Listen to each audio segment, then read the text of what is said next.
Então, finalmente, bom dia a todos. Que a graça e a paz do Senhor Jesus seja com todos vocês. E chegamos no final, né? Chegamos na última mensagem, encerramento de mais um congresso. Eu sei que quem sempre fala isso é o irmão Ramon, né? Acho que todo congresso, essa sensação, esse sentimento, né? Está encerrando mais uma reunião do povo de Deus.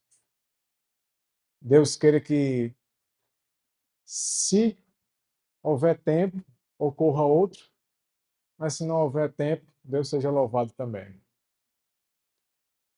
Então, irmãos, vou passar com vocês aqui a última mensagem. O título da mensagem é essa que vocês estão vendo. Eu queria encerrar a minha participação, né, aqui no Congresso, não fugindo do tema, não ficar variando demais o tema. Por isso, do início ao fim, eu quis abordar a questão da liberdade religiosa e vou encerrar com ela. O Ivan abordou vários aspectos da fé cristã, da vida em Cristo e de Cristo em nós. E eu vou encerrar aqui para vocês. Eu sei que alguns de vocês entendem bem esse assunto aí, mas temos que pensar naqueles que não entendem tão bem. No fim das contas, nós temos que pensar naqueles que talvez estejam ignorantes sobre certos detalhes. E mesmo os que já sabem muita coisa sobre esse assunto, às vezes sempre tem alguma coisa que a gente aprende a mais. Então, o título dessa mensagem, revelando a imagem da besta. Antes da gente começar, vamos fazer mais uma oração? Aqueles que puderem ficar de joelhos.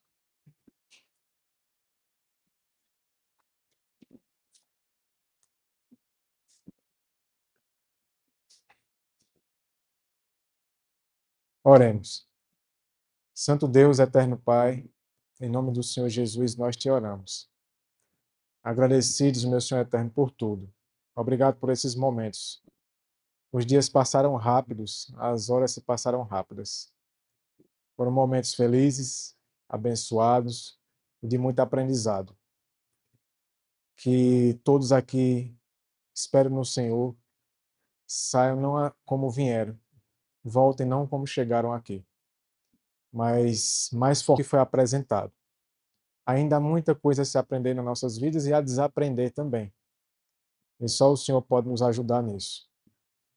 Nesse momento, com relação a esse assunto, que o Senhor nos ajude a entender a importância desse assunto e a urgência e a necessidade de entendermos essas coisas.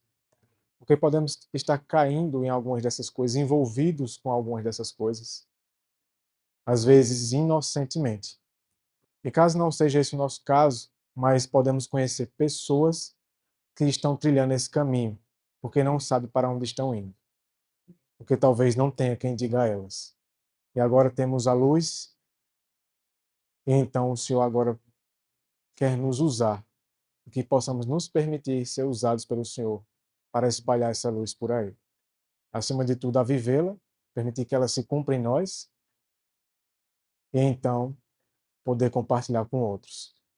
Peço ao Senhor que me capacite nesse momento, me use, que seja a mente do Senhor em mim, para poder esclarecer esse assunto e que todos os que estão aqui e que venham a assistir essa mensagem também recebam do Senhor o auxílio divino para compreender essa mensagem, como o Senhor quer que seja compreendido.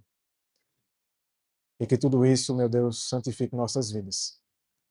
Que seja para a honra e glória do Senhor. Oramos e agradecemos em nome do Senhor Jesus. Amém.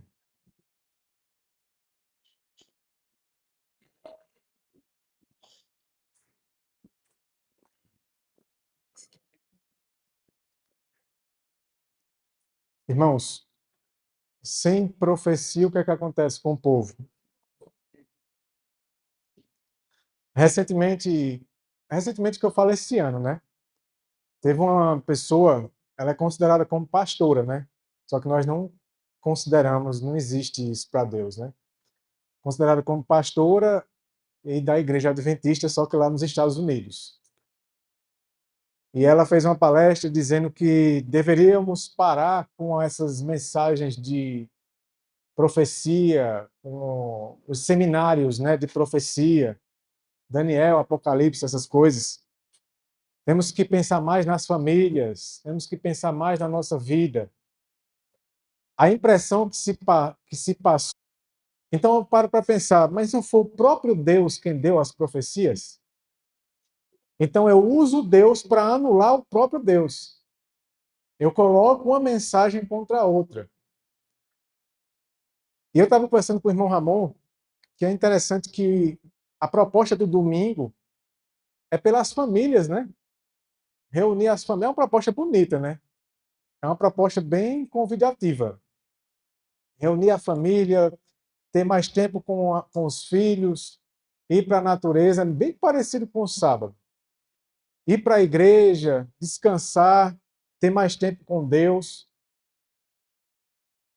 Agora eu fico pensando nesses últimos dias, se as pessoas elas não levarem em consideração o que Deus revelou sobre muita coisa da atuação de Satanás por meio dos seus instrumentos, como ele revelou em Daniel, no livro de Daniel e no livro de Apocalipse.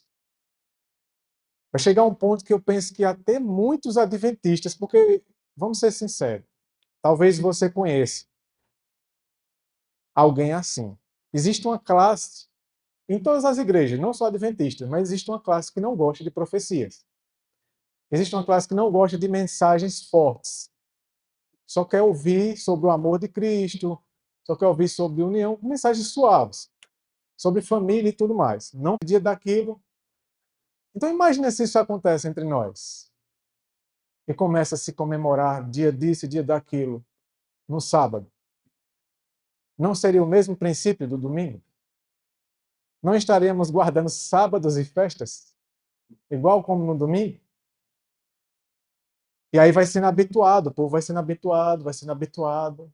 Daqui a pouco só muda o dia, porque a maneira como se guarda o sábado o inimigo ele é tão astuto que em 1900 e alguma coisa, lá nos Estados Unidos, criaram uma lei de que o domingo não seria mais chamado de domingo, seria chamado de sábado.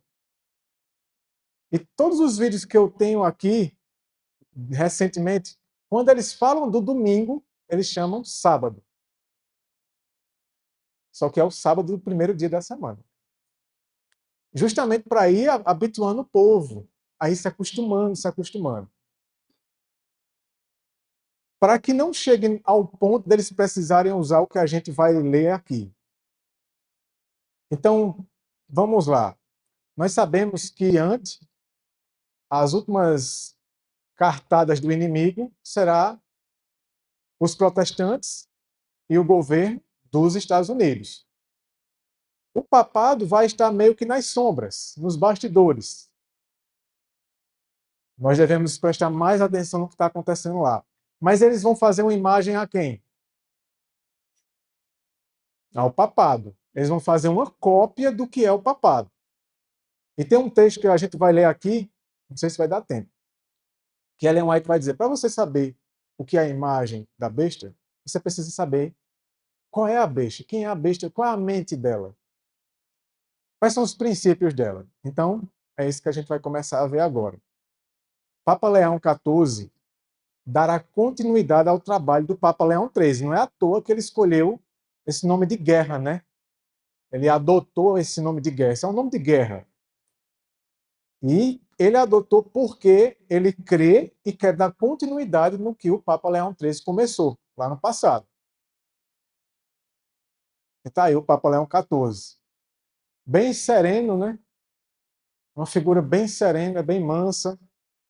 Tem um texto de Ellen White que ela diz que nos últimos dias as pessoas seriam enganadas até por pessoas que são de fala mansa, bem serenos, com aparência de humildade. Muitos desses iriam enganar o povo de Deus. E esse daí é um representante disso, porque é uma figura, se você for ver ele, é bem sereno. E esse é o Papa Leão XIII, de quem ele vai dar continuidade do seu trabalho. Ele foi o 256º, nome difícil, Papa da Igreja Católica, ocupando o trono. Aí o que é interessante, como eu estou falando, né? Quem já sabe, tudo bem, mas para quem não sabe, ele foi Papa de 1878 a 1903. Ou seja, ele era o Papa durante um bom período ali da época de Ellen White. Ele escreveu algumas encíclicas. Eu não vou citar todas, eu vou me focar mais em uma. Essa daqui, eu vou só dar uma sinopse dela. É a Rerum Novarum. Até hoje, inclusive, eles estão trabalhando com ela. A encíclica Rerum Novarum. Eu vou dar só a sinopse, porque a sinopse ela tem uma linguagem bem complicada, mas eu vou tentar esclarecer para vocês do que ela trata. A encíclica aborda a condição dos operários, analisando as causas do conflito entre classes sociais, defendendo a propriedade privada como direito natural. A encíclica Rerum Novarum aborda a situação dos trabalhadores. É uma encíclica pensando na classe trabalhadora, em um contexto de desigualdade e exploração, propondo a defesa da propriedade privada e a necessidade da justiça social. O documento critica as teorias socialistas e enfatiza a importância, isso aqui é interessante, enfatiza a importância da igreja na busca por soluções para os problemas sociais, influenciando, incentivando a igreja a não se focar na parte espiritual apenas, mas também nos problemas sociais. E aí, mais um pouco da sinopse dessa encíclica. Ela vai tratar da necessidade das associações e corporações.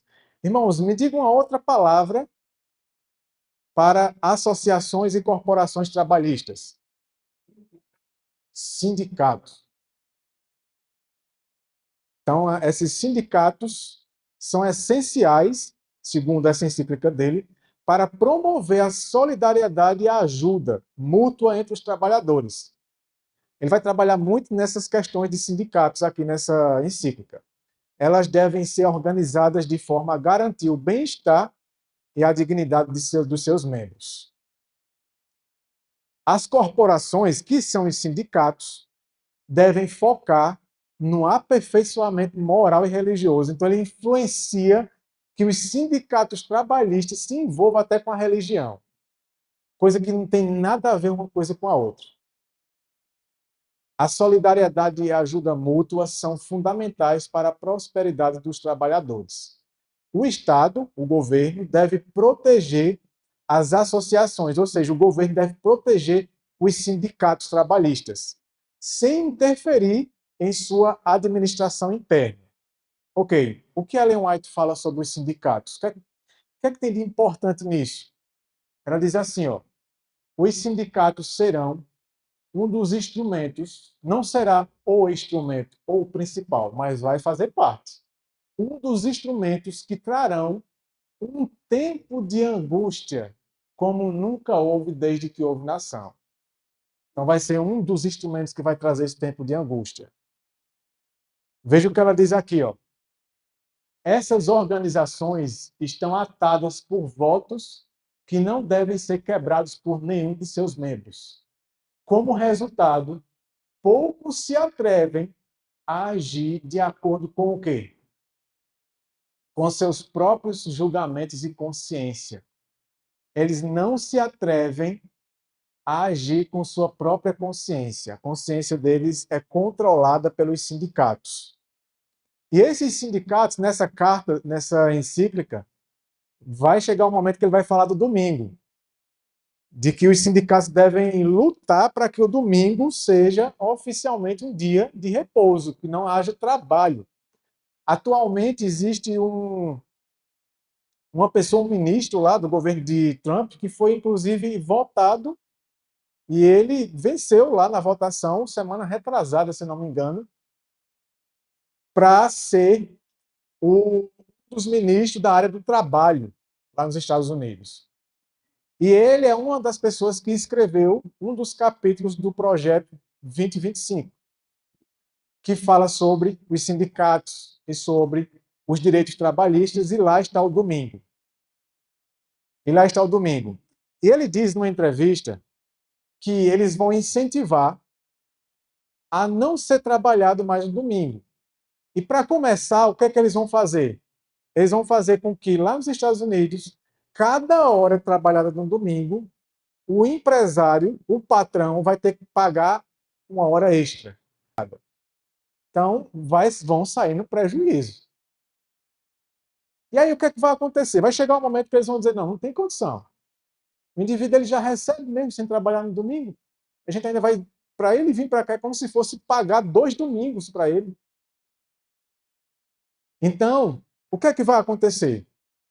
A conclusão vai ser essa daqui, ó. Isso é um texto de Ellen White, que ela diz o seguinte: chegará o tempo em que os homens não apenas proibirão o trabalho no domingo, mas vão fazer o quê? A mais. Mas tentarão forçar os homens a trabalhar em que dia, irmãos? Vocês já tinham lido esse texto? Então, o problema não vai ser só não trabalhar no domingo, mas o sábado vai ser forçado a ser trabalhado. Está começando a fazer sentido, porque os empresários, os donos das empresas, vão ser forçados a pagar hora extra por quem trabalhar no domingo. Então, existem empresas que não trabalham no sábado e existem empresas que só trabalham até meio-dia no sábado, só meio período. Para eles não saírem no prejuízo e serem forçados a dar folga para os funcionários no domingo, e o funcionário folgar 2 dias, o que é que eles vão fazer? Bota esse povo para trabalhar no sábado. Bota eles para trabalhar no sábado, porque senão vai ser prejuízo. Além de folgar o domingo, folgar o sábado também, porque existem empresas que trabalham no domingo, mas vão ser obrigados a ou pagar por cada hora trabalhada no domingo, ou então dispensar o domingo, mas aí tem empresa que trabalha no domingo e não trabalha no sábado. Imagina um adventista que trabalha numa empresa que ele não trabalha no sábado. Então eles vão olhar para eles e olhar, agora vai mudar as coisas. E eles vão forçar os homens a trabalhar no sábado. E os homens serão instados a renunciar ao sábado e a aderir à guarda do domingo, ou perderão sua liberdade e sua vida. Agora vamos falar dessa outra encíclica, Essa outra encíclica, o nome dela já fala, né? Ela vai falar sobre liberdade. Agora eu vou ler trechos do que ele escreveu. Eu não vou, anteriormente eu li só uma sinopse do que se tratava aquela outra encíclica. Aqui eu vou ler palavras dele. E para você entender o que é a imagem da besta, você precisa entender qual é a mentalidade da besta. O que eles pretendem e o que vai ser feito. Vamos lá. A encíclica, esse nome é bem chato de pronunciar, não vou pronunciar.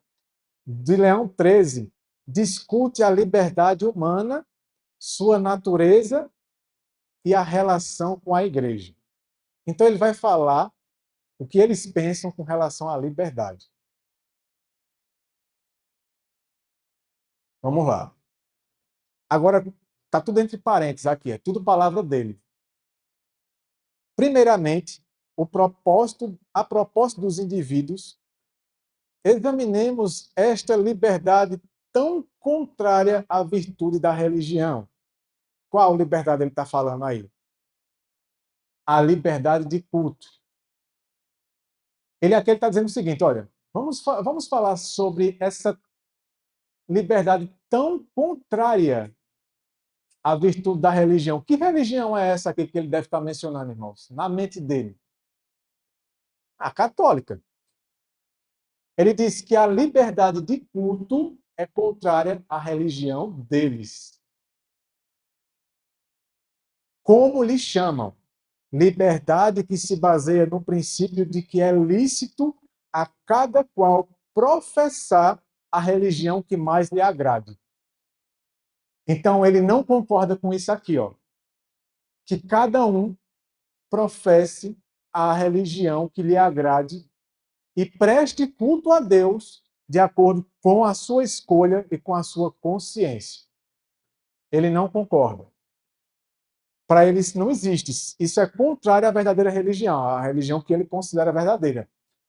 Ou mesmo não professar nenhuma. Duas coisas aí, ó. Ele não admite que ninguém na Terra não professe religião nenhuma. Ele não admite. Por isso que mesmo os ateus, mesmo o povo de esquerda, a maioria deles, mesmo que na falsidade, eles vão aceitar. Por quê? Eles vão querer morrer? Vão querer ficar sem comprar, sem vender? Não vai existir mais esse de esquerda e direita. Vai existir apenas um sistema e um punhadinho de pessoas ali que se opõem àquele sistema. Somente. Ele vai deixar aqui bem claro que a sociedade não pode ficar sem religião. Não tem esse negócio de escolher cultuar a Deus ou não, e nem cultuar a Deus como você quer. Mas ele continua dizendo, precisamente ao contrário, sem dúvida alguma, entre todos os deveres do homem, ele considera como dever. E realmente é, mas não da maneira deles, né?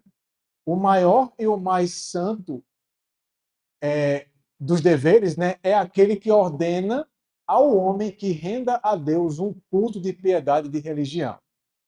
Então, o maior e mais santo dever, ele deve ordenar as pessoas a render um culto a Deus. Então, na mente dele, o culto ele deve ser forçado, obrigado. Aí ele continua dizendo: encarada sob o ponto de vista social, esta mesma liberdade quer que o Estado, que o governo, não renda culto algum a Deus, ou que não autorize nenhum culto público. Então ele está dizendo assim: essa liberdade que estão proclamando por aí, diz que não é para o Estado se envolver e promover culto a Deus. Agora olha o que ele diz aqui, ó. E essa liberdade, que é a liberdade que nós acreditamos, aquela que eu conversei com vocês durante esses dias, ele diz que essa liberdade quer que nenhuma religião seja preferida à outra, que todos sejam consideradas como tendo os mesmos direitos, sem mesmo ter atenção para com o povo, até quando esse mesmo povo faz profissão do catolicismo. Ele está querendo dizer aqui, irmãos, que essa falsa liberdade, que ele considera falsa, quer que nenhuma religião seja preferida à outra. Que todo mundo tenha direitos iguais. E o que é que ele pensa? Não entendi. Isso. Só uma religião tem direito acima de todas as outras. E tem que se submeter a essa religião. Nada disso de todo mundo ter direitos iguais. Não. Essa é a mentalidade da besta. Mas para que assim fosse justo, seria necessário que realmente a comunidade civil não tivesse nenhum dever para com Deus, ou que, tendo, pudesse impunemente afastar-se dele. Duas coisas manifestamente falsas. Para ele é falso. Para ele isso é falso, esse negócio de direitos iguais, que todas as igrejas têm o mesmo direito, que as igrejas têm que ser respeitadas, as religiões diferentes têm que uma respeitar a outra. E ele continua dizendo: visto, pois, que é necessário professar uma religião na sociedade, veja, ele está dizendo, ele está deixando bem claro, a sociedade inteira tem que ter uma religião em comum. Não deve haver ateus, nem pessoas sem religião no mundo. Deve-se professar a única que é verdadeira. Se a sociedade tem que ter uma religião, deve existir uma que é a verdadeira. E qual é a verdadeira segundo a mente dele? Você percebe que ele não precisa falar qual é? Ele não precisa dizer qual é. E que se reconhece sem dificuldades. Olha, não tem nem dificuldade de saber qual é a única religião verdadeira. Pelo menos nos países católicos. Pelos sinais de verdade que tão vivo o fulgor ostenta em si mesma. Como se ele estivesse dizendo, irmãos, é claro que a única religião verdadeira é a católica. Não precisa dizer mais nada. Esta religião, os chefes, os governadores, né, devem, pois, conservar e proteger. Então, ele quer que o governo proteja a religião católica. E qualquer coisa que ofende a religião católica, o governo deve proteger. Se querem, olha, ele considera como obrigação do governo prover prudente e utilmente aos interesses da comunidade, pois o poder público foi estabelecido para a utilidade daqueles que são governados.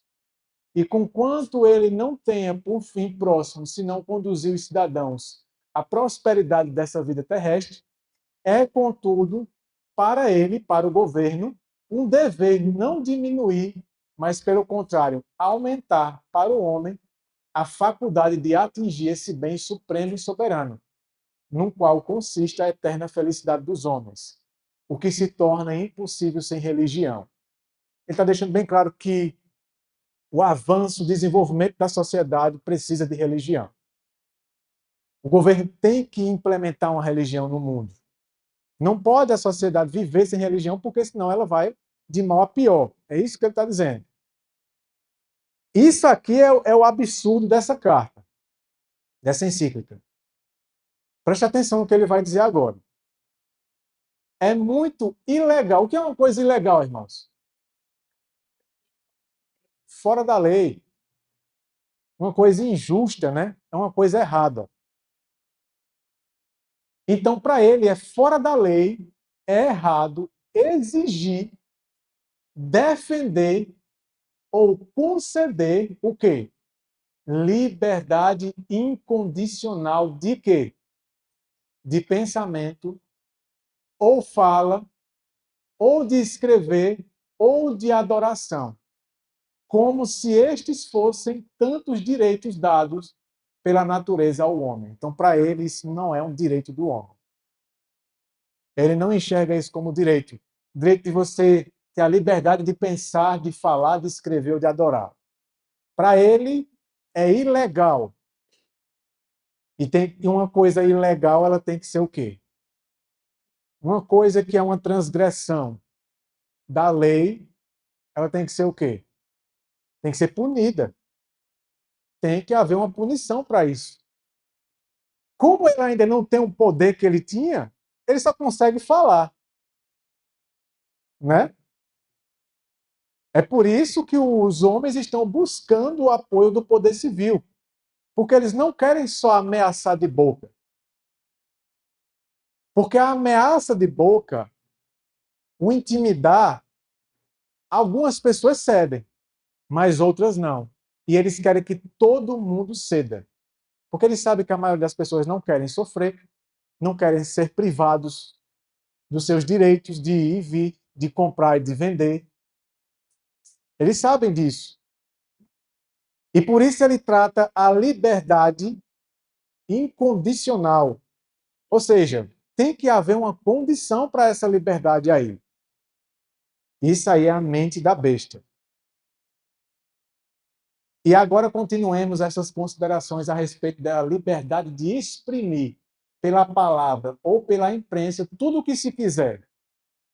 Se esta liberdade não for justamente temperada, ou seja, alguém tem que temperar, ou seja, alguém tem que colocar medidas nessa liberdade aí.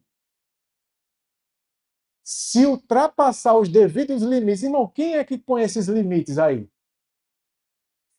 Eles. E medidas desnecessárias a dizer que tal liberdade não é seguramente um direito.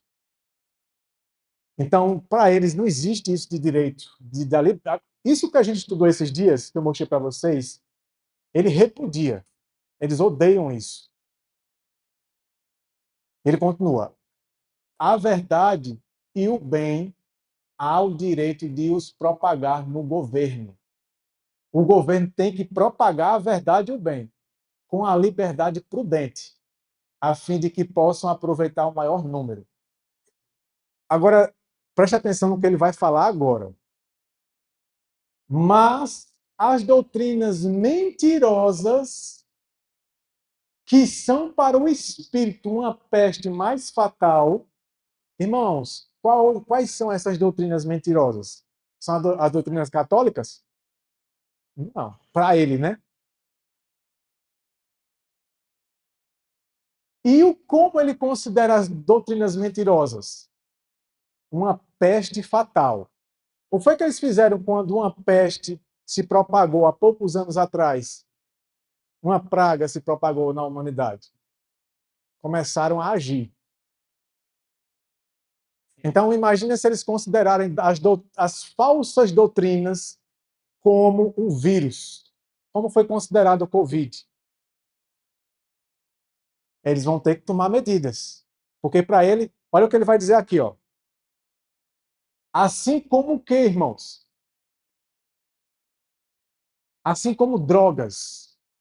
Ele considera aquilo que ele considera como mentira, como doutrina falsa, ele considera como vício.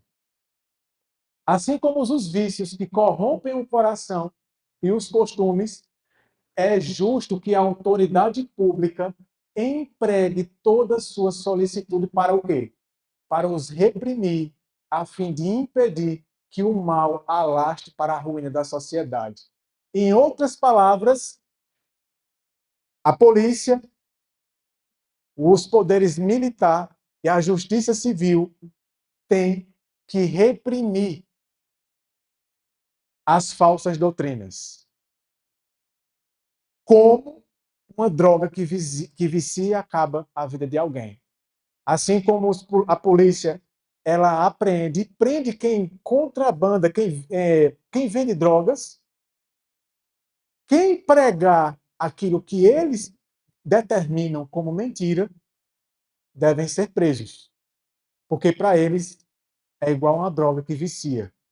E eles não querem que se alaste pela sociedade. Olha o que ele vai falar aqui sobre o que a gente estudou esses dias. Uma outra liberdade que também muito alto se proclama, interessante nessa palavra aqui, uma outra liberdade, ou seja, ele não considera isso liberdade, irmãos. Ele está meio que desdenhando, zombando. Que muito altos, quem proclamava essa liberdade? Os protestantes, os verdadeiros, né? É aquela a que dão o nome de quê? Liberdade de consciência. Ele odeia essa liberdade de consciência. Ele diz uma outra liberdade aí que estão gritando por aí que tem direitos.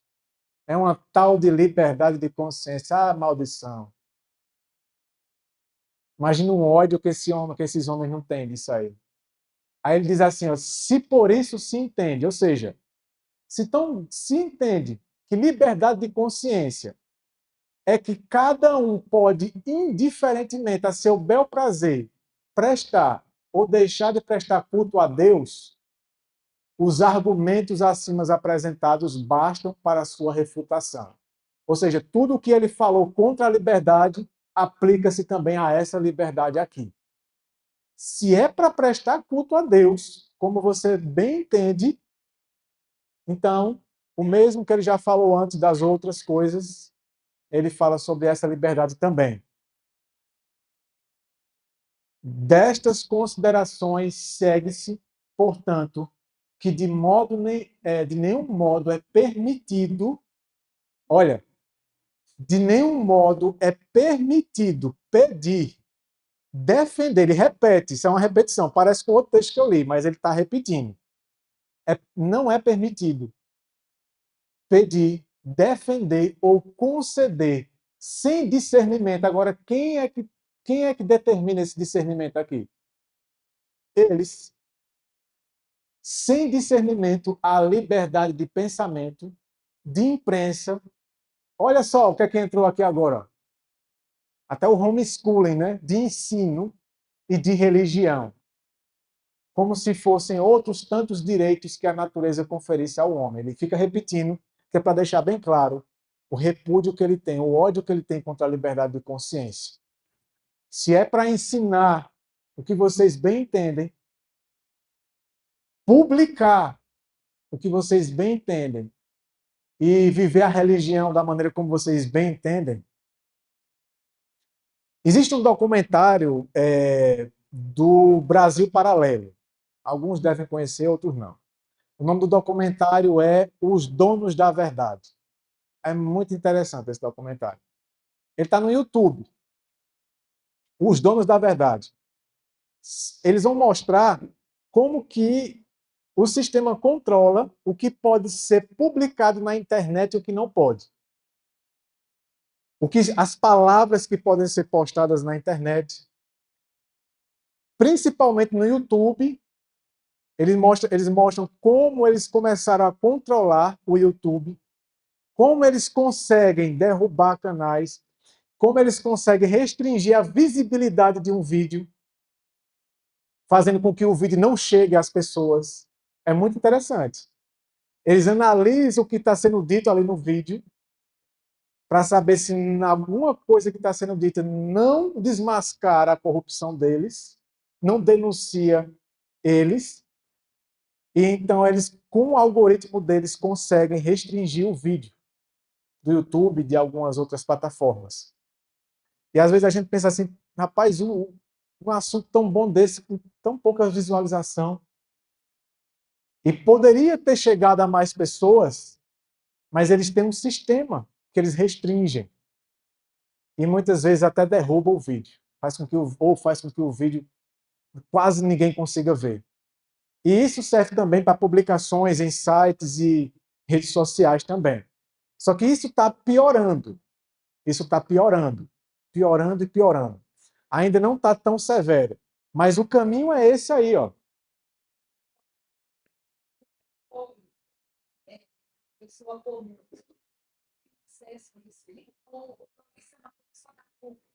Não. Eu peguei no site deles, do Vaticano. Fui lá e procurei encíclicas e botei o nome da encíclica. Porque Jones fala dessas encíclicas aí. Ah, eu queria saber, né? O que fala essas encíclicas? Não. Certeza que não. Isso aí, irmã, isso aí é igual a contrato. Não tem aqueles contratos, você vai entrar numa empresa, vai comprar uma coisa, vai comprar uma casa, um carro, um contrato com 15 páginas. Você olha assim, não, eu vou só assinar aqui mesmo, não vou nem ler isso aqui. É igual a contrato, é igual a bula de remédio. Tá lá, É público. É tanto que eu peguei lá. Eu fui lendo, lendo, lendo, lendo e só fui separando o que eu vi que era mais, assim, impactante, né? Mas é público. Inclusive, eu encontrei também no site daqui do Brasil, um site católico, que é um site oficial também. E tem um livro, tem as encíclicas para vender também lá nos Estados Unidos, em inglês e outras línguas. Mas quem está nem aí para isso? Irmão, provavelmente ele vai dizer: concordo com tudo isso. É isso mesmo. Tem que ter restrição mesmo. Agora, quem é sincero, eu estava conversando com o irmão Ramon, todo ano lá em Pernambuco, lá tem uma cidadezinha chamada Nova Jerusalém. Lá é onde eles fazem o teatro da Paixão de Cristo, na época da Páscoa. E lá é promovido pela Globo. Aí só vai ator da Globo. É um evento bem grande. E desde que eu e Viviane voltamos para cá, a gente junta os irmãos e vai lá distribuir livro. A gente não consegue entrar onde é o teatro, mas a gente vai no estacionamento. É enorme. Irmãos, é dezenas, centenas, milhares de católicos. Aí lá vai a gente, com um grande conflito, caminho a Cristo. Aí eu estava dizendo para o irmão Ramon, uma das últimas vezes a gente distribuiu o livro Liberdade Religiosa e também o livro Por que a Igreja não deve se unir com o governo civil. Aí teve um momento que foi Roberta. Roberta entregou a uma senhora o livro Por que a Igreja não deve se unir com o governo civil. E quando a senhora pegou o livro, eu estava filmando, né? Eu fico filmando a distribuição da gente. Aí eu percebi que ela fez uma cara estranha assim. Roberta saiu, não viu. E eu fiquei escondido. Eu comecei a me esconder ali, fui e fiquei lá filmando ela. Daqui a pouco ela disse: Ô fulano, vem cá. Vem cá, vem cá. Olha isso aqui que me entregaram. Aí ela olhou assim: por quê? O livro é uma pergunta. Por que a igreja não deve se unir com o governo civil? Aí a senhora olhou assim, olhou para ela e disse assim: sim, qual é o mal? Que mal tem isso? Aí ela disse assim: o mundo está uma bagunça. Tá essa bagunça toda, essa algazarra aí de homossexualismo, disso e daquilo. Aí chega o governo de Deus para acabar com isso. Agora vem esse povo dizer que não pode. Quando finalmente Deus colocou um governo de verdade para acabar com esses negócios, e agora vem gente evangélica. Esse povo dizer que não pode, não tem condição. A outra senhora disse para ela: ó, é uma pergunta. Tu só vai saber por que se tu ler. Ela disse: eu vou ler. Eu vou ler. Eu quero saber agora por que não pode. Porque para mim a solução chegou, que é o governo de direita. Ela disse: eu sou Bolsonaro e eu quero saber por que Bolsonaro não pode se envolver com religião. Por que o governo dele não pode se unir? Por que as igrejas não podem se unir com ele? Aí eu vou ler, porque isso aqui para mim não faz sentido. Mas me chamou a atenção. Aí a outra disse assim: quando tu lê, tu me empresta? Eu quero também, que elas devem ser vizinha, alguma coisa. Não sei, né, que aquelas eram. Ela disse: empreste, sim. Empresta. É interessante isso. Por quê? Porque as pessoas, veja, olha a mente da pessoa. O que é que tem de mal nisso? Tá vendo que as pessoas estão inocentes? Uma coisa é eu saber e eu concordar. Mas a luz é para mim ficar só para mim? Não. A luz ela é para ser espalhada. Esse povo, eles vão tomar decisões na ignorância que vai acarretar o sofrimento do mundo. E que se eles soubessem que não era para fazer isso, eles nunca tomariam essa posição. E eu achei muito interessante isso, porque outra vez eu estava dizendo para o irmão Ramon, eu entreguei o livro A Grande Controvérsia numa cidade, aí enquanto Viviane estava entregando a outra pessoa, uma pessoa chegou e me disse: vem cá, eu peguei esse livro aqui com vocês.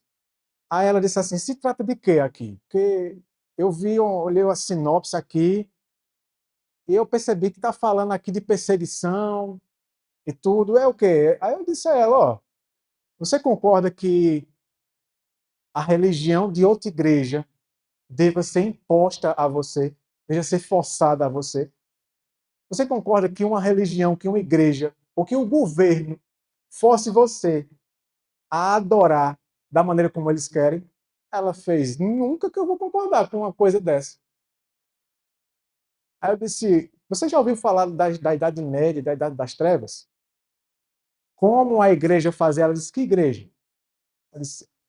Aí eu disse a ela, você vai ver qual é a igreja que cai. Era a igreja que se dizia ser a igreja de Deus. Ela disse, como que o povo de Deus ia fazer um negócio desse? É impossível. Aí eu disse, você acha impossível? Aí disse, a pessoa cristã obrigar a outra a aceitar a fé dela. Aí disse, eu não aceito o negócio, eu não faria isso com ninguém. E nem aceitaria se fizesse isso comigo. Aí disse, leia aí. E eu disse assim a ela, o começo do livro é dizendo o que foi. E o final do livro é dizendo que vai voltar a ser de novo. Ela fez, não, meu irmão, não, venha com uma coisa dessa, não. Que o mundo que a gente vive está um mundo de paz. E você vem dizer para mim que vão voltar a obrigar a gente a ser forçado a aceitar uma religião do jeito que eles querem? Que o governo vai fazer isso? Não, não tem lógica. Eu disse, então lê. Ela disse, eu vou ler mesmo. Vou ler porque agora você me disse uma coisa que para mim é absurdo. Aí você não sabia dessas coisas, não. Como foi que vocês arranjaram essas coisas? Lê? Como foi que vocês arranjaram essas histórias aí? Lê? Tá vendo, irmãos? O povo está ignorante. O povo está ignorante. Veja, uma pessoa que se ela ficou assim, indignada, disse, como assim? Ou seja, se essa pessoa ela for alertada, ela vai tomar a decisão de não apoiar isso.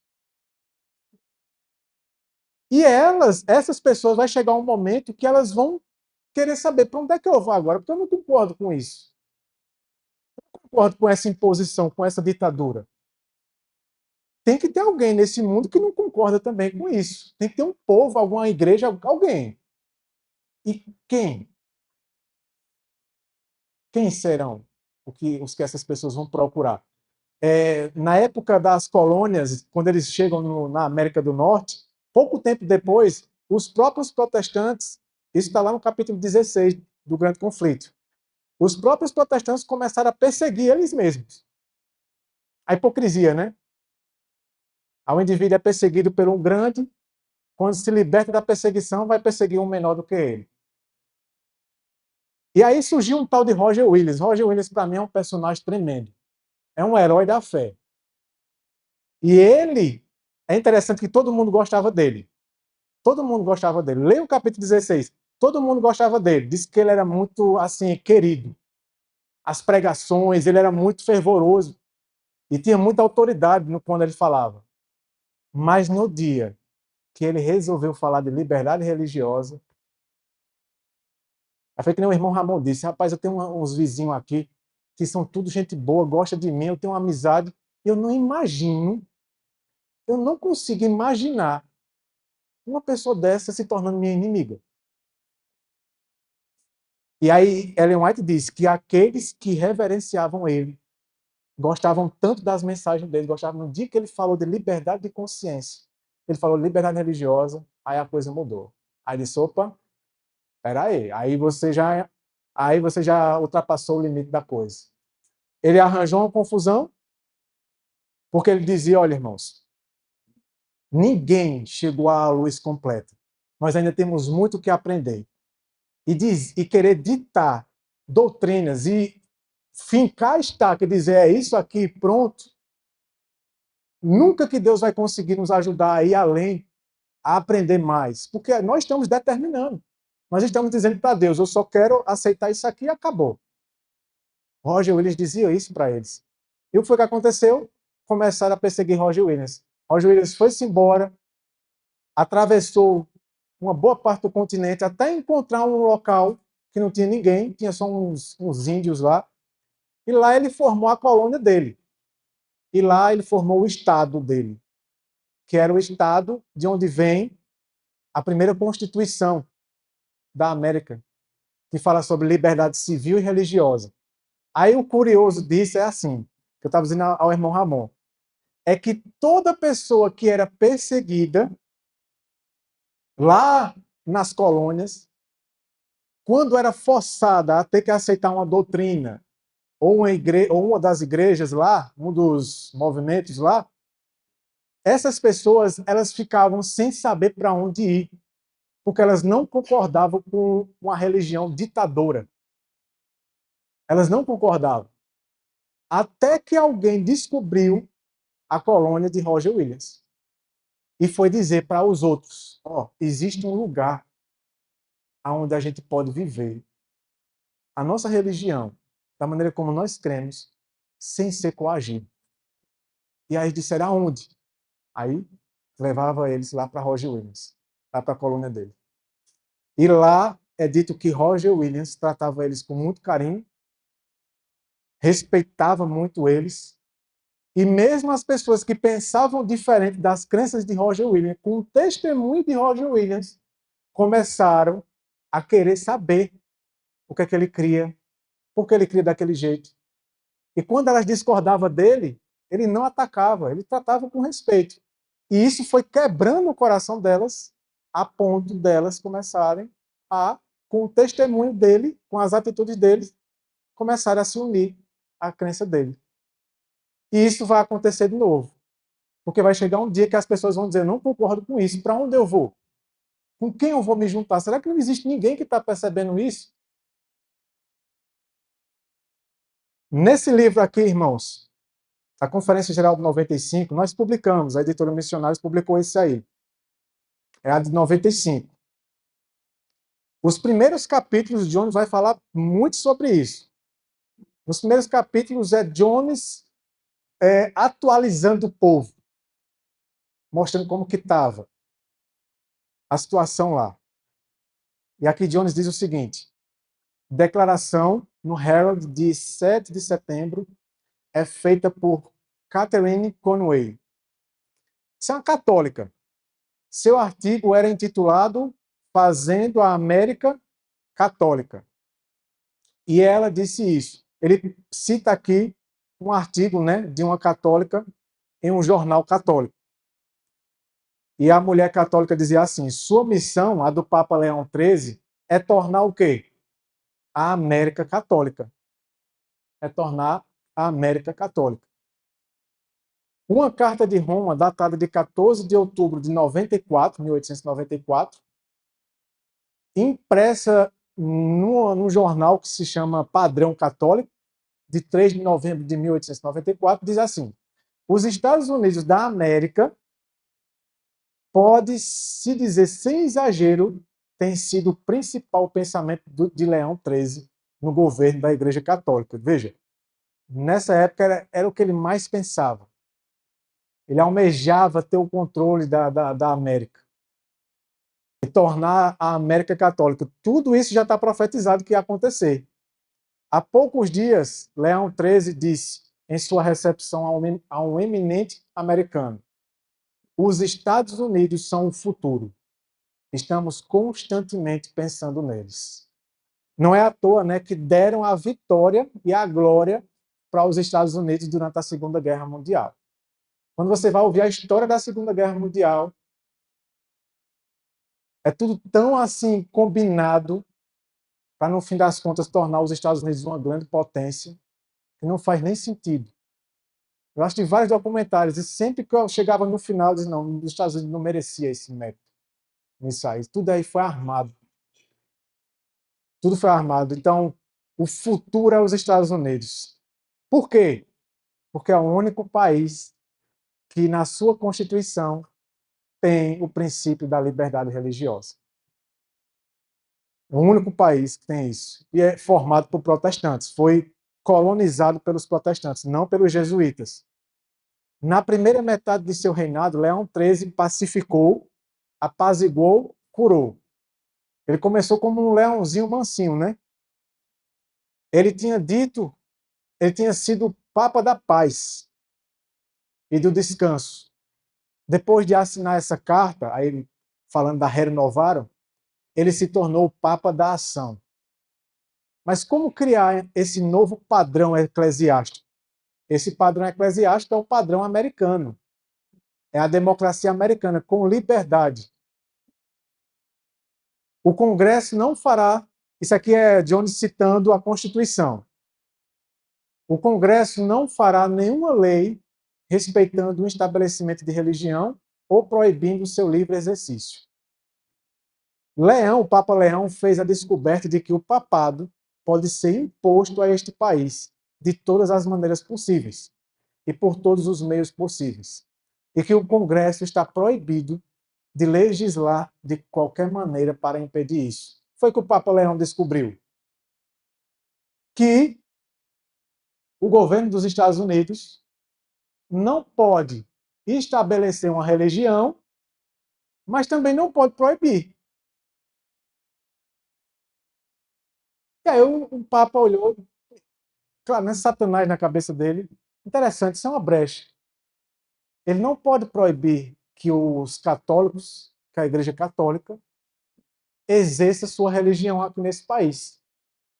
Sendo que a religião católica, ela é uma religião, ela é um império, não é só igreja, ela também é governo. Então, para onde eles forem, eles vão levar sempre esse padrão deles. E, consequentemente, os Estados Unidos não podem proibir isso. Eles vão usar aquilo que os Estados Unidos têm para proibir o exercício, para o estabelecimento de uma religião, eles vão usar para estabelecer a religião deles. Eles vão pegar a própria arma de defesa dos Estados Unidos e usar contra os próprios Estados Unidos. E aqui Jones diz assim: essa é uma descoberta que ele fez e que nenhum antes dele fez. E é assim que ultimamente ele pode endossar tão plenamente a Constituição dos Estados Unidos. Deixa eu ir passando aqui para a gente ganhar tempo, por conta da hora.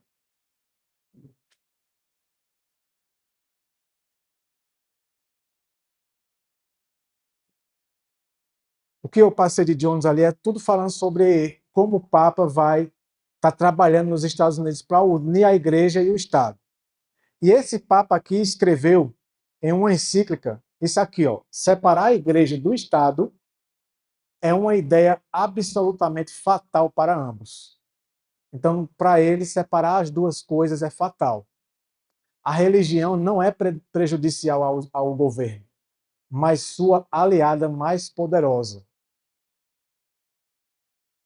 Então, vamos ler aqui a imagem revelada.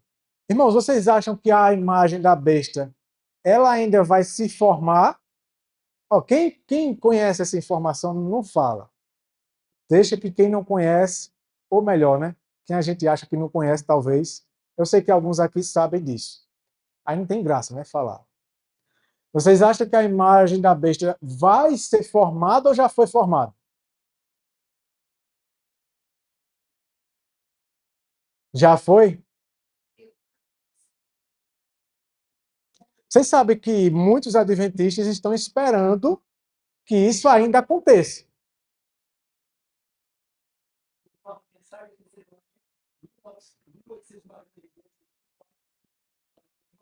É.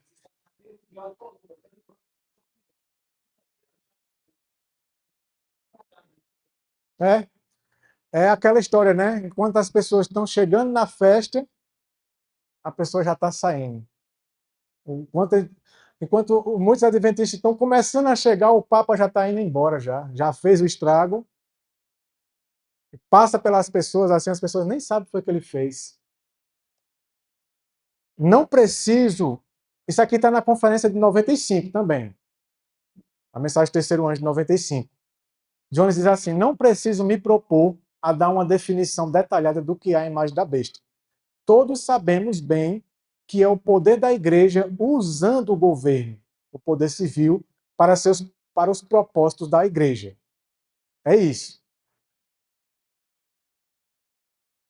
Vamos ler Apocalipse 13, a partir do versículo 11. Eu não vou nem voltar aqui, que é Apocalipse 13 mesmo. Diz assim: e eu contemplei outra besta saindo da terra, e ela tinha dois chifres semelhantes aos de um cordeiro. E ele falava como um dragão. E ele exerce todo o poder da primeira besta antes dele, e fez a terra e os que nela habitam adoraram a primeira besta, cuja ferida mortal estava curada. E ele faz grandes maravilhas, a ponto de fazer fogo descer do céu sobre a terra à vista dos homens. Essa questão do fogo aqui, das maravilhas, eu estava conversando com o irmão Ramon, que eu penso, né, a gente estava chegando a essa conclusão, talvez não aconteça, mas existe uma grande probabilidade de que, quando acontecer a questão do domingo, para servir de exemplo, a gente até comentou sobre quando iniciou a pandemia lá na China. Vocês lembram que tinha uns vídeos que o povo ficava lançando na internet, às vezes no YouTube, às vezes nas redes sociais, bem absurdos, dizendo assim: olha como está a epidemia desse vírus aqui na China. Aí estava uma pessoa lá esperando um ônibus na rua, daqui a pouco ela desmaiava. Aí, de repente, tinha uma pessoa andando, eles pegavam como se fosse filmagem daquelas câmeras de segurança, né? Aí, daqui a pouco, a pessoa estava andando, daqui a pouco ela, pum, caía.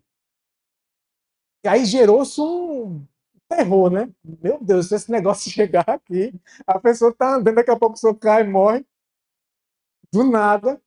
Se chegar aqui, acabou o mundo. E a gente ficava tudo torcendo para não sair da China. Fica para aí, Praga. Porque o negócio estava feio. E mostrava eles lá, entrando na casa do povo, isolando a porta da casa, dos apartamentos. Vocês lembram desses vídeos? Aí criou-se uma narrativa demoníaca, né? Se isso sair da China e vier para o mundo, acabou o mundo. Aí daqui a pouco sai da China. Pronto, acabou. O caos começou. Aí todo mundo pensou: se o negócio desse chegar aqui, a pessoa vai morrer assim, ó. Eu estava conversando com o irmão Ramon. Eu acredito que vão fazer algo parecido. Uma pessoa, vão mostrar nas redes sociais, talvez, porque eles vão operar milagres e tudo, vão mostrar as bênçãos de quem guarda o domingo, pessoas sendo curadas, a vida sendo reestruturada, pessoas com que estavam na sarjeta, que estavam nas drogas, e de repente aceitou o domingo e aí tudo mudou. Em contrapartida, vão com certeza forjar vídeos como exemplo de pessoas, talvez acidentes, talvez alguma doença pesada, ou talvez eles mesmos fazendo com que fogo do céu caia na casa de alguém ou alguma coisa daqueles que não guardaram e não aceitaram o domingo. Só para causar o terror, para dizer: olha, quem não guardar o domingo, o negócio é feio. Olha aí o que está acontecendo com eles. Ou seja, não é só uma questão civil mais. Agora é uma questão espiritual. Vai vir um terror de você ser preso, não poder comprar nem vender, e ainda por cima de coisas ruins, maldições cair sobre você. E eu penso que isso pode acontecer, porque fizeram isso para poder a pandemia se tornar um terror e venderam a informação como algo extremamente caótico e perigoso. E eu penso que vão vender a ideia do domingo para quem não guardar como consequências muito pesadas. E aqui diz, continuando no verso 14: e engana aqueles que habitam na terra por meio daqueles milagres que tinha poder de fazer à vista da besta, dizendo para aqueles que habitam na terra que eles fizessem uma imagem para a besta, que tinha sido ferida pela espada e viveram. E ele tinha poder de dar vida à imagem da besta, e que a imagem da besta poderia tanto falar quanto fazer com que tantos quantos não adorassem a besta fossem mortos.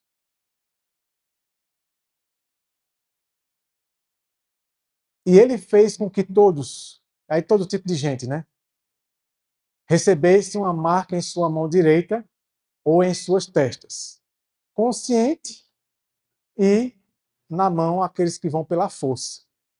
O indivíduo sabe, mas prefere se submeter. Ele sabe que está errado, mas ele não quer perder os direitos dele, não quer deixar de comprar ou vender, perder os direitos de ir e vir, igual foi na pandemia.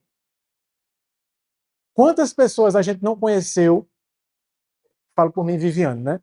A gente não conheceu, que sabia, É sério, eu não sei se vocês conheceram, mas a gente conhecia pessoa que dizia para a gente assim, ó, eu sei que eu vou sofrer com essa vacina. Eu sei que tem consequência, mas eu não vou deixar de comprar nem vender, de não ir no mercado, de trabalhar. Eu não vou. Vai que não dá nada, nem todo mundo tá sofrendo. É uma roleta russa. Vai que não é todo mundo que vai sofrer as consequências dessa vacina. Teve pessoas que disseram isso para mim, para a Viviane. Então, se eu não fosse perder a possibilidade de eu poder trabalhar, perder meu emprego, ou então não poder nem ir numa venda comprar uma coisa, eu não tomaria. Eu não me arriscaria. Mas eu vou tomar porque eu não vou perder meus direitos. A marca da besta vai ser do mesmo jeito. Quem receber na mão direita vai ser pela força. Na testa é quem recebe conscientemente. É uma pessoa que ela escolheu. Não é isso mesmo, eu concordo com isso aí. E pela força vai ser aqueles que sabem que está fazendo a coisa errada, mas não quer perder os direitos. E que nenhum homem possa comprar ou vender, a não ser aquele que tiver a marca, ou o nome da besta, ou o número do seu nome. Aqui há sabedoria. Deixa que aquele que tem entendimento calcule o número da besta, porque é o número de um homem. Essa tradução é a King James. Aí na King James diz assim, ó, é o número de um homem. Na maioria das traduções vai dizer que é número de homem. Não tem um homem. Como se especificasse aqui uma figura, né? E seu número é 666. Lembram que a primeira besta, ela tem 2 chifres, como de um cordeiro? A Ellen White explica o que são esses 2 chifres. Os 2 chifres, como de um cordeiro, representam bem o caráter de nosso próprio governo, conforme expresso em seus 2 princípios fundamentais: republicanismo e protestantismo. Então, os 2 chifres representam o quê? Governo e a religião. O republicanismo é um governo que é o povo quem escolhe. Então, os 2 chifres representam isso. Esses princípios são o segredo de nosso poder e prosperidade como nação. Aqueles que primeiro encontraram refúgio nas costas da América se alegraram por ter chegado a um país livre das arrogantes reivindicações do papado e da tirania do governo real. Eles decidiram estabelecer um governo sobre o amplo alicerce da liberdade civil e religiosa. E nessa outra passagem de Ellen White, ela é bem direta, né? Essa besta tem 2 chifres, o civil e o eclesiástico. E agora vamos chegar na parte final do estudo. Mas o que é a imagem da besta? Agora Ellen White vai explicar, está lá no Grande Conflito. E como será ela formada? A imagem é feita pela besta de 2 chifres. E é uma imagem, a primeira besta. É também chamada de imagem da besta. Portanto, para sabermos o que é a imagem, como será formada, devemos estudar os característicos da própria besta, o papado. E nós já vimos, pelo menos, uma das principais linhas de raciocínios deles: o ódio contra a liberdade de consciência. Essa é uma das características deles.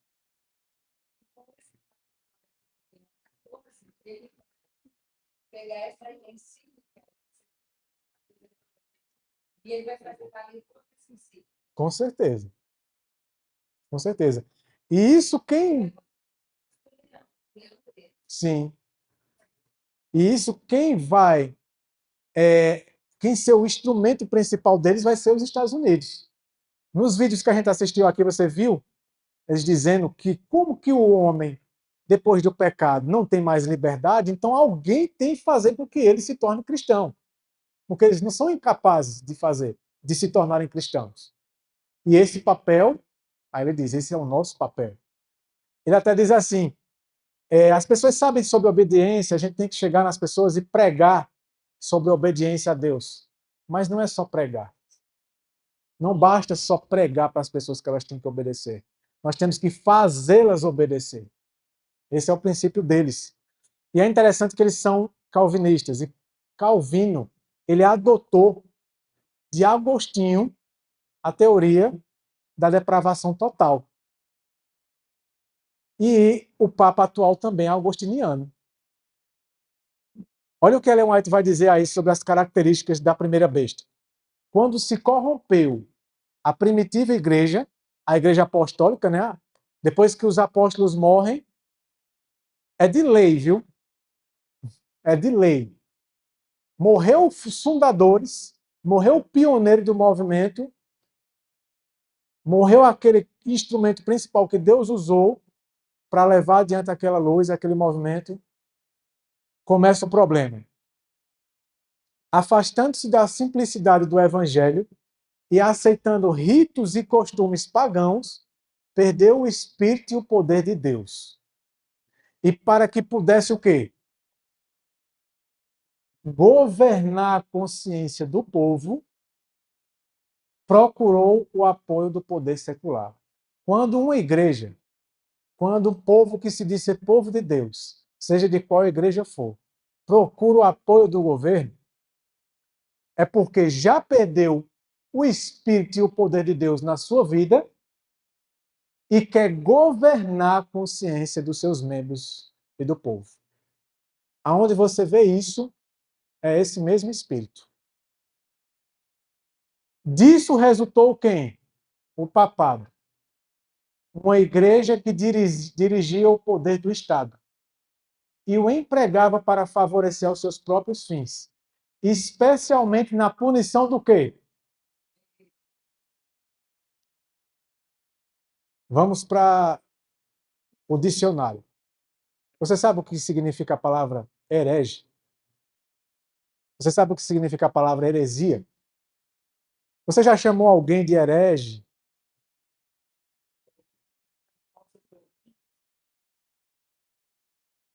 Vamos lá. Dicionário de Strong. Esse é o melhor dicionário do grego e do hebraico da Bíblia. Na Bíblia, existe a palavra aireses, que é de onde vem a palavra heresia. Aireses. É uma palavra grega. Qual é a origem dela? Qual é o significado dela? Preste atenção. Escolher, direito de escolha, aquilo que é escolhido. Um rumo escolhido de pensamento e ação. Portanto, o direito à opinião ou princípio escolhido por alguém. Aí você chama as pessoas de herege, por aí, com raiva. Isso é um herege. Irmãos, quem foi que deu isso aqui para o homem? E quem quer tirar isso do homem? Quem foi que usou isso a primeira vez de maneira negativa, pejorativa? O papado. Foi eles que deram essa roupagem negativa e diabólica dessa palavra. E por isso que ninguém quer ser chamado de herege. Tem medo, tem vergonha. Deus me livre de ser chamado de herege. Aí o que é que faz com que alguém seja chamado de herege? Isso. Aí eu vou e evito qualquer coisa que me rotulem, que me classifiquem como herege. Só que todos nós somos hereges. A menos que você já vendeu o seu direito de escolha, o seu direito de opinião. Se você é uma máquina controlada por alguém, alguém é quem opina por você, alguém é quem escolhe por você, então tudo bem, então você não é um herege. Era assim com a Igreja Católica. Quem não era herege é quem se submetia e quem não fazia, quem não ousava questionar o papado. Quem ousava questionar e discordar era dissidente e herege. É isso que significa. Eu não coloquei, deixa eu ver se eu coloquei aqui. Não, não coloquei aqui. Eu tenho um outro estudo que eu acrescentei, o dicionário católico. de 1929, um dicionário inglês católico. Aí lá no dicionário vai explicar o que é um herege.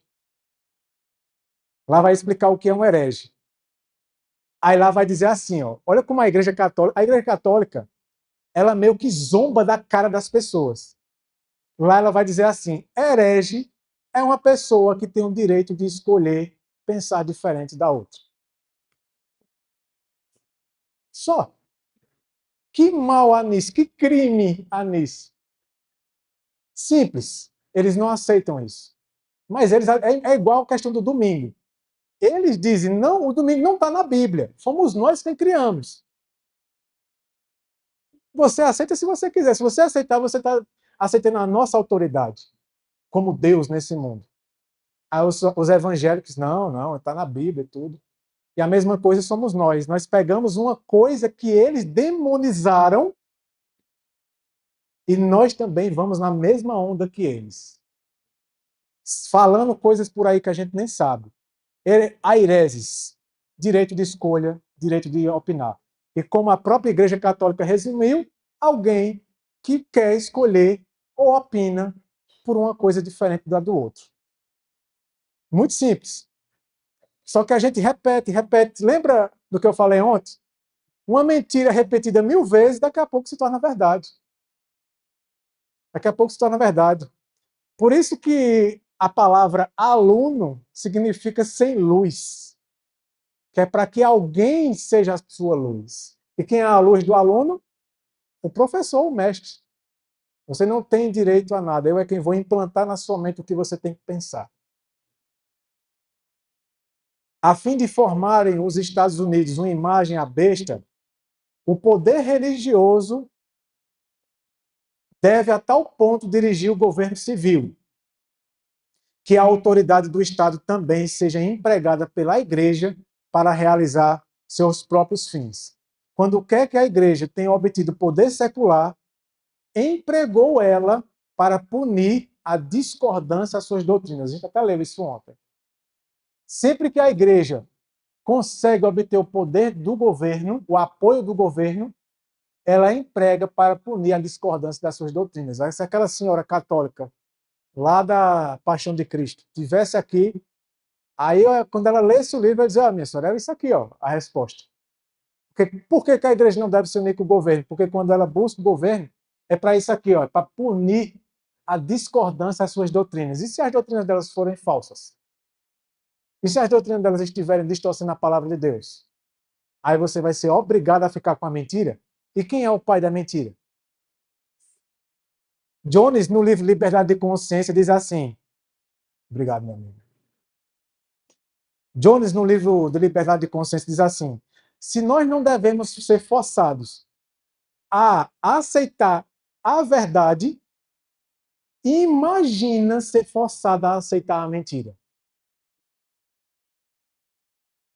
Então, as igrejas protestantes que seguiam os passos de Roma, formando aliança com os poderes do mundo, têm manifestado desejos semelhantes de restringir a liberdade de consciência. Esse é o propósito final. Porque aí você vai ter que aceitar na marra as doutrinas deles. Na marra. Custe o que custar.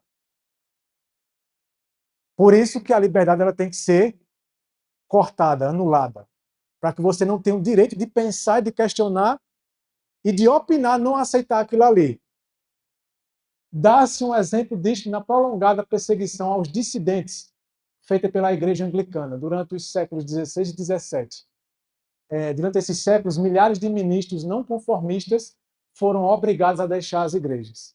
E muitos, tanto os pastores como do povo geral, foram multa, prisão, tortura e martírio. Foi a apostasia, quando a igreja entra em apostasia, que levou a igreja primitiva a procurar o auxílio do governo civil. E isto preparou o caminho para o desenvolvimento do papado. Começa com a apostasia. Depois da apostasia, procura o auxílio de grandes empresários ou do governo civil. Quando começa a procurar o governo civil, apoio do governo civil, entrou no caminho sem volta. entrou no caminho de Satanás, caiu na armadilha. E forma-se um novo papado. Disse Paulo que havia de vir a apostasia e manifestar-se o homem do pecado. Assim, a apostasia na igreja preparará o caminho para a imagem da besta. Qualquer apostasia em qualquer lugar prepara as pessoas para aceitar a imagem da besta. A vasta diversidade de crenças nas igrejas, isso aqui é interessante. Não existia o conceito do ecumenismo na época de Ellen White. Aliás, não existia o ecumenismo propriamente dito. Não existia. Um tempo atrás eu assisti um documentário de quando começou o ecumenismo. Foi bem depois que ela morreu. Mas preste atenção que existia já o princípio.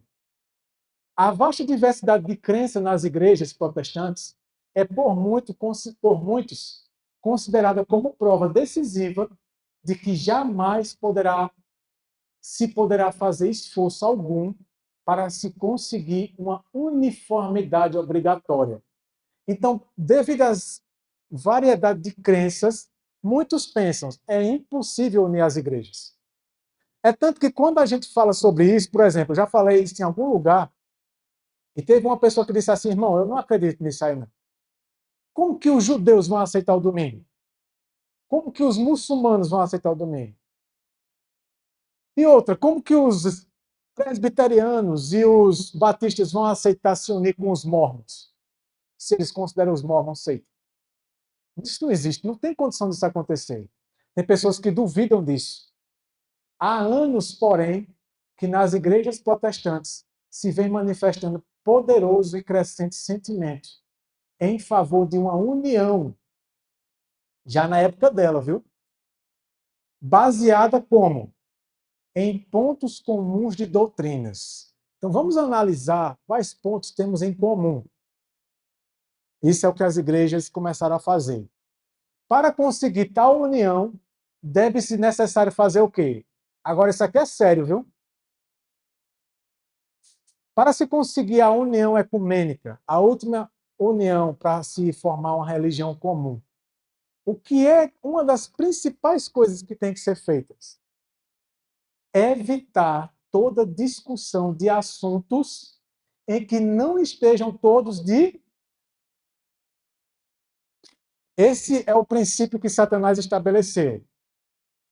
Por isso que certos temas, certas coisas da Bíblia são cada vez mais silenciados. Existem temas que a gente nem ouve mais. Tem assuntos que eu nunca mais ouvi. Já vão fazer 12 anos que a gente entrou na igreja. E tem coisas que eu olho assim, sumiu. Ninguém fala mais isso. É isso aqui, ó. É esse desejo por essa união. Vamos silenciar certos temas. Não fala sobre certas coisas. Porque senão não vai haver união com as pessoas. Independentemente, olha, mesmo que esses assuntos tenham sua importância do ponto de vista bíblico, mas para o homem não tem a importância, porque o que importa é a união. Esse texto aqui é interessante, ele vai falar mais sobre isso. Esse homem aí, ó, Carlos Bicker, em sermão pronunciado em 1846, declarou que o ministério das denominações evangélicas protestantes não somente é formado sob terrível pressão, olha, do mero temor humano. Então, nas igrejas protestantes, o que mantém o povo é a pressão do medo dos homens. Mas também vive, move-se e respira no meio totalmente corrupto e que a cada instante apela para todo o elemento mais vil de sua natureza. A fim de quê? Com qual finalidade? A fim de ocultar a verdade e curvar os joelhos ao poder da apostasia. Não foi desta maneira que as coisas se passaram em Roma? Não estamos nós desandando pelo mesmo caminho? E que vemos precisamente diante de nós? Outro concílio geral, que é o que vai acontecer, né? Uma convenção mundial. Veja, quando nem se falava tanto disso. Aliança evangélica e credo universal. Uma só religião. Quando, pois, se conseguir isto, nos esforços para se obter completa uniformidade, apenas um passo haverá para se recorrer ao quê? À força. Esse texto nós lemos ontem, quando as principais igrejas dos Estados Unidos, ligando-se em pontos de doutrinas que lhes são comuns, influenciaram o Estado para que se imponham seus decretos e lhes apoiem as instituições, a América do Norte protestante terá então formado uma imagem da hierarquia romana. E a aplicação de penas civis aos dissidentes será o resultado inevitável. Eu tenho um vídeo que eu não mostrei para vocês, que é uma reunião com vários pastores numa mesa. Um pastor presbiteriano, um batista e outros de outras igrejas. E aí os irmãos adventistas do podcast começam a fazer perguntas a eles. Mas como que ficam, então, as diferenças entre vocês?